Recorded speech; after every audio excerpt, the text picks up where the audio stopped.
Just like any creative field, interior design has its own set of rules. The problem is, a lot of people follow those rules blindly without understanding how they're going to affect their space. And what they end up with is a home that's followed the wrong rules in the wrong places and looks like a Frankenstein of a space. So in this video, I want to walk through a few commonly misunderstood interior design rules and show you why following them often does more harm than good, costs more than you expect, and makes your home harder to live in. But if you stay until the end, I'll show you the easy ways to fix these mistakes so you always get the absolute best out of your home. So rule number one that some people have come to believe is that you need to have a giant chandelier. I don't know exactly where this rule came from, but specifically some people hold the belief that you need a giant chandelier or an oversized light fixture to make your room feel luxurious. And it's easy to see why this mistake happens. We've been trained to believe that grand hotel lobby style chandeliers equal luxury. And yes, these can look good, but they're also often impractical, very expensive, and totally out of scale for our homes. Think about a dining room where the homeowner hangs a massive chandelier above the dining table. It might look like a bold design statement in a photo, but in real life, it completely overwhelms the table and the rest of the room. And this dining room here is a perfect example of that, because it photographs well and the lighting fixture feels expensive at a glance, but when you actually look at how it behaves in the room, it completely dominates everything below it. The table, the chairs, even the floor pattern, they all get visually crushed by what's hanging overhead. And so instead of the light supporting the space is forced to accommodate the light. And that's backwards. This kind of fixture turns the room into a showroom vignette rather than a place someone actually lives. I mean, you can't even see past it when you're standing up because it's right at eye level. So this is the kind of lighting fixture that looks good in photos, but doesn't actually serve you well in real life. And the same problem happens in bedrooms with oversized chandeliers. A giant fixture hanging low over the bed just competes with everything else, making the room feel cramped instead of cozy. I mean, what if you want to jump on the bed?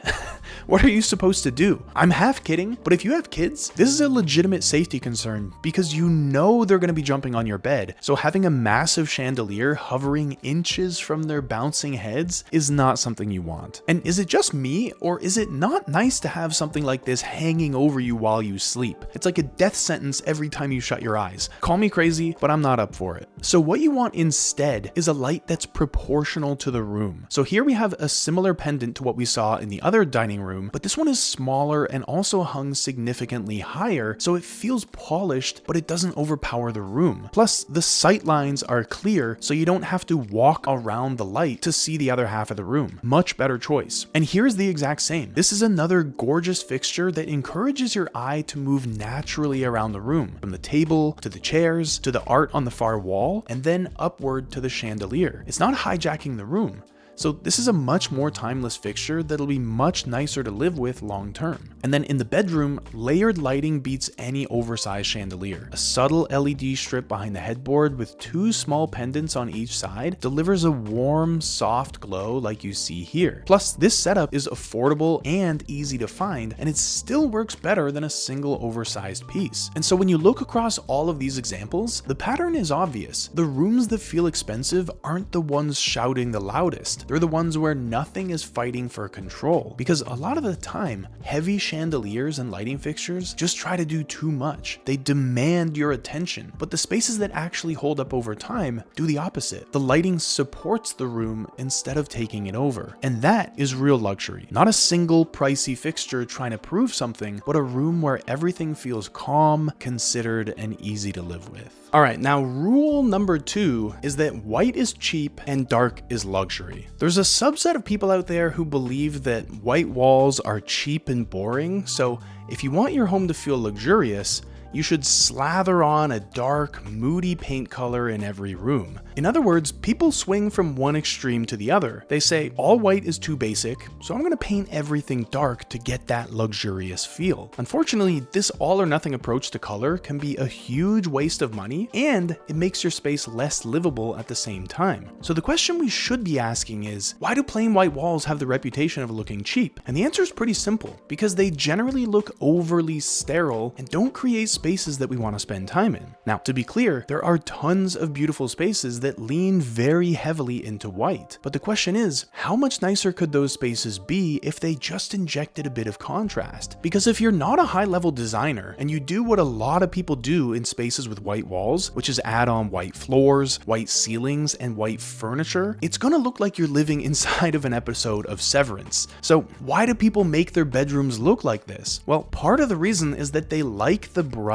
airy feeling of having so much light, and I totally get that. But pretty soon after moving into a space like this, surrounded by white, you start to crave something a little different. So let's talk about what's actually going on here. This bedroom goes all white with very little contrast, so unsurprisingly, it feels sterile, not calm. And because it looks bare, it pushes you to buy extra decor just to bring some life back into the room. Fortunately here, at least they have the rug and the screens bringing a bit of darkness into the room, but it's still not a place you'd want to spend much time, even if you're a hardcore minimalist. And then this dark bedroom here shows the opposite extreme. The heavy colors here certainly make the room dramatic, but suddenly the lamp on your nightstand isn't bright enough and the whole room just feels a bit dim. So you've got to buy 2 more lamps. But the dark color also makes the space feel closed in, so you start adding mirrors and shiny decor to bounce the light around the room. And then you spend your nights walking around like a blind person because you can't see a thing in the room past sunset. What you're really looking for is a middle ground, and that's neutrals. So in this living room, the grayish walls, warm curtains, and the wood tones give the room some depth, while the black accents and the textured fabrics add a nice richness. So notice how the walls are actually quite light here, but the room still feels really high-end. And the same goes in this bedroom. Soft walls, black lamps, and all the mixed textures add some contrast to the room, which is what the all-white and all-dark bedrooms were desperately missing. This is the kind of bedroom you don't feel the urge to fix after a few months because it already feels balanced and easy to live in. So when you step back, the pattern is pretty clear. White walls don't always look cheap, and dark walls don't always look luxurious. Instead, poor contrast looks cheap, and forced drama looks tiring. Now, rule number 3 might be more common than the others we've discussed so far, which is that having more pillows will make your place feel more cozy, right? A lot of people believe that having more pillows just automatically means more comfort, and so they keep buying more until their sofa or bed completely disappears. And not only is this a waste of space and money, it makes your place look like a pillow factory in the worst possible way. So rather than doing this, a small intentional mix in higher quality fabrics is what looks a lot better. So here, the sofa is buried under so many cushions of different sizes, fabrics, and patterns, which are all competing for your attention at the same time. And even though the colors relate to each other through this deep red tone, there's no clear through line, so the eye just doesn't know where to rest. So the result feels heavy and cluttered, and the sofa just feels completely unusable unless you're gonna get a shovel and dig your way down to it. And this bed actually has the same problem. You know, it's not a bad bedroom, and I do like the color on the green nightstands, but there are so many different patterns and styles on the pillows that nothing feels connected. So even though some of the colors might relate to each other, the mix feels noisy because every pillow is competing for your eye. So instead of feeling styled, the bed just feels overwhelming. But compare that to this. Here, the sofa still uses multiple cushions, but they've clearly been curated. They stay within the same color family and range of textures, which creates this calm base for the room. And none of them are loud, so the sofa feels relaxed and actually usable without a shovel. Imagine. And now this bedroom also uses multiple pillows, but they're working together. Most of them stay quiet and neutral, with just one adding a bit more visual interest. So this is how you do pillows the right way.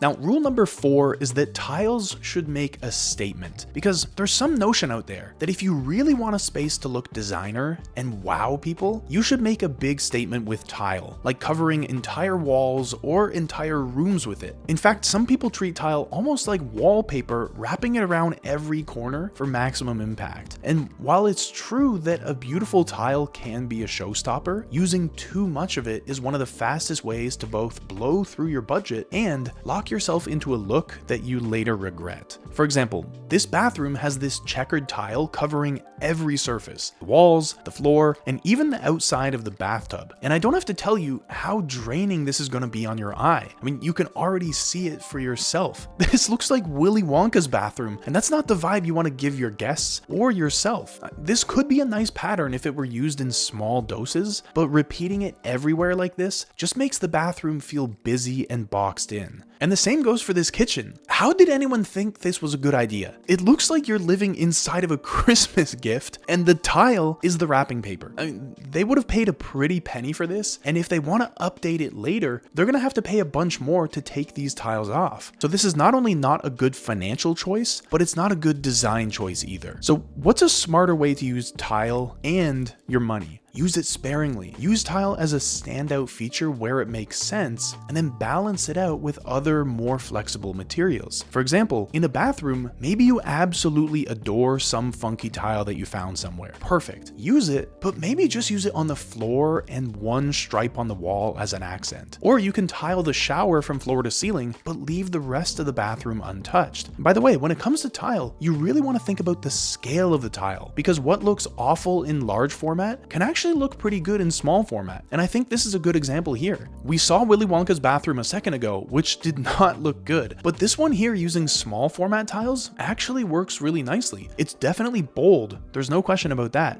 but if you really want to do the tile drenching thing, then scaling down the size of those tiles is often going to be your best bet. And here's another small format tile I saw all over this bathroom, and again, it's very bold, and it certainly won't be for everyone, but I wanted to show it to you just to give you another example of what's possible with small format tile. I personally love the contrast between the dark tile and the light vanity and bathtub in here, so this could be great for a guest bathroom, but if you're using this bathroom multiple times a day, I think it'll get overwhelming as well. And then in the kitchen scenario, a targeted tile strategy often means you tile the backsplash and stop there. And this kitchen strikes a really nice balance in that way. Tiled backsplash, neutral wall and ceiling above, and a nice contrast with the dark wooden cabinets. It looks classy and timeless, unlike the Christmas gift we saw earlier. Now, when you zoom out and look at all of these together, the common thread becomes pretty hard to ignore. None of these mistakes necessarily happen because people have bad taste. They happen because people are following rules instead of paying attention to how a room actually works. Big chandeliers, dark paint, more pillows, statement tile. On their own, none of these things are evil. The problem is when they're treated like shortcuts to luxury. Because the moment you start chasing impact instead of balance, the room stops serving you and starts demanding things from you. More money, more upkeep, and more renovations down the line. But spaces that actually feel expensive don't rely on extremes. They don't need to scream or prove anything. They're quiet. Lighting supports the room instead of dominating it. Color creates contrast instead of drama. Textiles feel curated instead of chaotic. And materials are used strategically, not everywhere all at once. And that's the real shift here, because good design isn't about doing more, it's about doing the right amount in the right places for the way you actually live. And once you stop blindly following these so-called design rules, you don't just end up with a better looking home, you end up wasting a lot less money trying to fix problems you never needed to fix in the first place.